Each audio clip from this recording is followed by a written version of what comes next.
Welcome back to Amateur Game Review, and today we're going to go to the not-so-distant past and talk about 2018's platformer Celeste.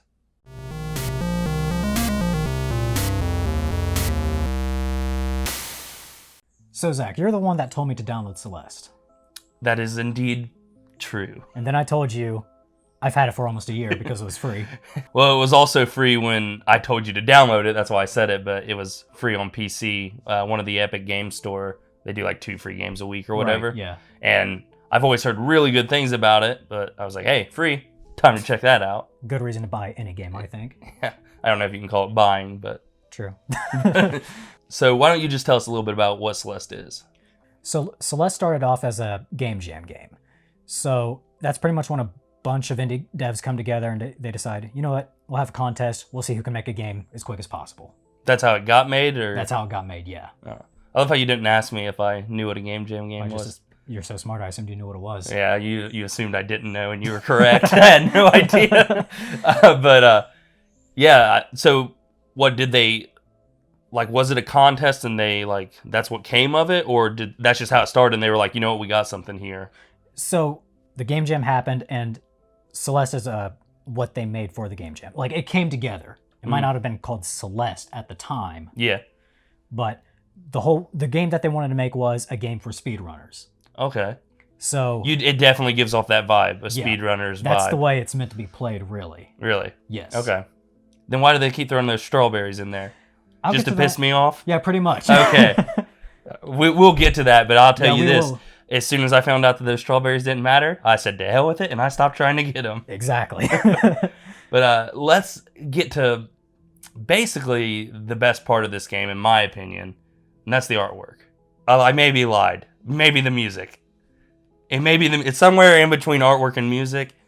It's fantastic, I think. I think the music is spectacular. Mm-hmm. But the pixel art, to me, that was my main turnoff from it. Oh, I love the pixel art in it. Well, I seen it as just like, it's another pixel art game, know. But once I played it, I was like, this looks great. It does. They do some fantastic, it's not just pixel art. They throw other things in there. They're like when the rocks turn to crystal and they glow and stuff. And anytime, I love the fact that you can tell whether or not she has some of her abilities based off of just the color of her hair and stuff like that. That is good.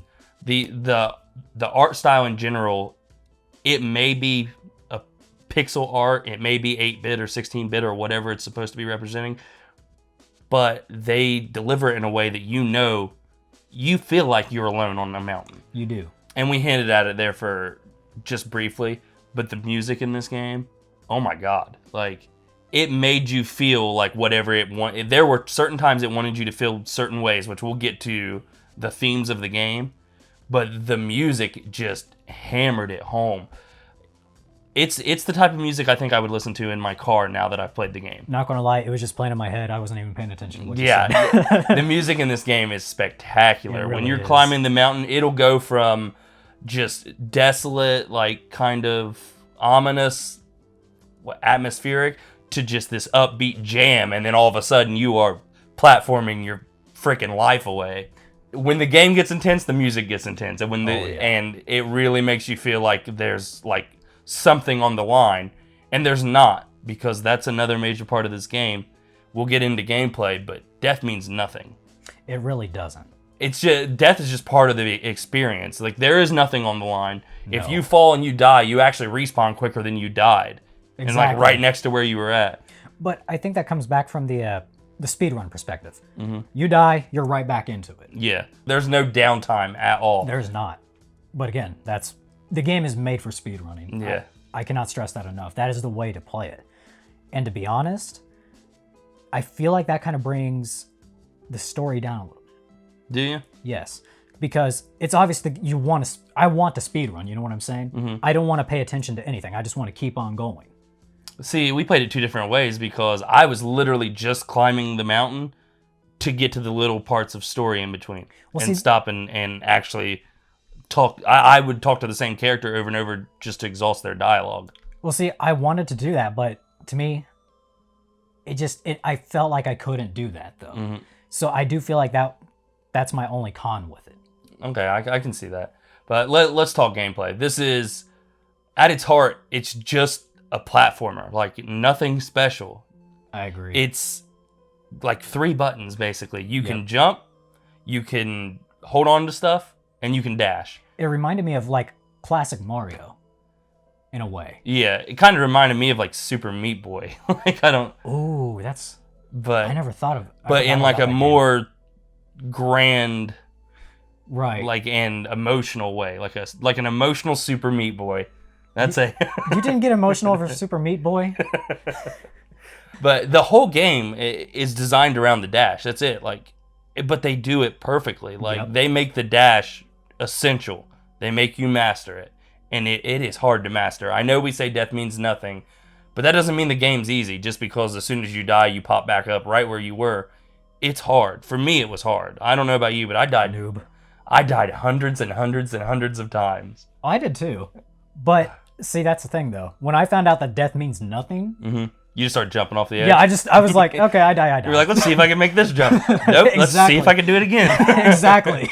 God, there were moments in the game, too, that just, like, stick with you. And that, to me, that's the mark of a good game. And that's one reason that I think this is a really, really good game. Spoiler alert for the review section. There were moments of the game that still stick with me. I agree. After we played this, a week ago? Thank you, Quarantine. We've played this for, like... And I'm still thinking about, like, when the glass broke and there were 2 me's and I was trying to basically hold myself back, so I had to run for myself. That moment messed with me a bit. And the farther you got, the more of you there were trying to hold you back. And, like... Oh. And I will say, just as a person who, going to get deep for a minute, who struggles with, depression, anxiety, this game, it spoke to me more than I think some people... Yeah. But at the same time, I feel like everybody goes through depression and anxiety at some point in their life. Mm-hmm. So you're going to relate to this game no matter what, in some way. Yeah, I think some will relate more than others, but I think everyone can relate to an extent. Like, there's always those voices telling you can't do something, and a lot of times it's your own voice. Exactly. And that's the theme of this game, basically. You're climbing this mountain by yourself, and it's about your anxiety and your depression and your will to overcome it. And I loved all the little story elements in between the chapters. One thing I wanted to say, now this might just be my generation. Mm-hmm. See, I didn't grow up with platformers like this old man here.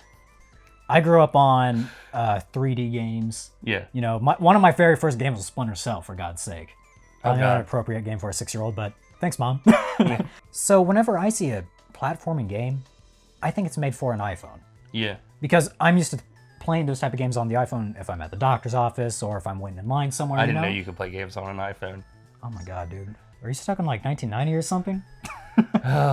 Kids. So that was another reason why I didn't really feel like playing this game at the beginning. Really? Yeah, to me it looked like something I would play on my phone. But I feel like that's changed my perspective on 2D platformers. I don't think I have enough time in this video to explain to you why I don't think you should be on this show anymore. Anyway, I can't help it. I'm young. I'm like you. See, that's why, like, sometimes I forget there's a age gap between us. It's not huge, 7 years, but I mean that is huge. Yeah, but in gaming, that's a whole generation. It shows how huge or how far gaming has come. Yeah, because like you compared it, you were like earlier you said something about it being sort of like Mario. Yeah. To me, it's nothing like Mario. It's nothing like any platformer that like of NES era, the SNES. See, there's nothing like. I mean, they're still innovating platformers, which is crazy. From someone who mainly grew up in the 360 generation, that's just what it reminded me of. Yeah. And it's weird to see 2 different perspectives, I think. I'll tell you what really threw me off about this game. Not threw me off, but was unexpected is there's certain things you do in platformers and certain things you don't. And 90% of the time, that is have a story. Agreed. Yes. I was not expecting there to be a very deep story. When you play a platformer, you play for the platforming. Exactly. The story was one of my favorite parts about it, and I'm glad that was in there. I know you said you wanted to speedrun past it, right? But at the same time, if you do play this game, don't speedrun past that. That's what speedrun your second run, and screw those strawberries. I was about to say, screw the strawberries. Those things were pointless. I'll explain the strawberries real quick before we do an overview. Every area basically has just these floating strawberries, and all they are bonus points. So if you're like going for a high score, which some people love high scores, Right. you know, and also it'll tell you and anyone you're friends with, I guess, how many strawberries in an area that you've collected. But some of them are super hard to get. Yes. It's like an extra little challenge. You don't need to do them to beat the game. And my challenge days are past me, so to hell with those strawberries. Oh, man. But let's just get into what you thought. Your final thoughts on the game. Would you play it? Would you recommend it? What do you think? I went in thinking I'm not going to like this, but I really liked it. Mm-hmm. I wouldn't say it's one of my favorite games of all time, but it's stuck with me throughout my time playing it, and I think it's going to stick with me throughout 2020. Mm-hmm. To me, I went in. I had heard nothing but good things, and I can be sort of a pessimist or whatever you want to call it. So I was immediately assuming, probably not as good as they say. And it was. It was absolutely as good as they say. I think this is a must-play game. If nothing else, it's a pick up and play for 10 minutes if you want to and put it back down and not lose any progress game. So you have nothing to lose. Like, you can't even say I don't have time to play this game, because you do have time to play this game. Exactly. And for those of you who think, oh, I missed out because it was free on Xbox and Epic, just pay for it. It's worth the money. And it's besides, worth it's supporting. cheap. Exactly. Overall, go play Celeste. You will love it. I guarantee it. It is Mason approved. It's Zach approved. Just go out and play it, guys. It definitely does get my stamp of approval. So anyway, if you like what we're doing here, like, subscribe, favorite, hit the notification bell. You know what to do. You hear everyone who ever had a YouTube channel say it. So there, I said it too. Down in the links below, I should leave our resume stuff. Twitch. Twitter, Instagram. That's basically Pretty much, it. yeah, that's it. Yeah. Twitch, Twitter, Instagram, YouTube. But if you're here, you already know where our YouTube is. This is on YouTube? Until next time, guys. Dark Souls! No, don't say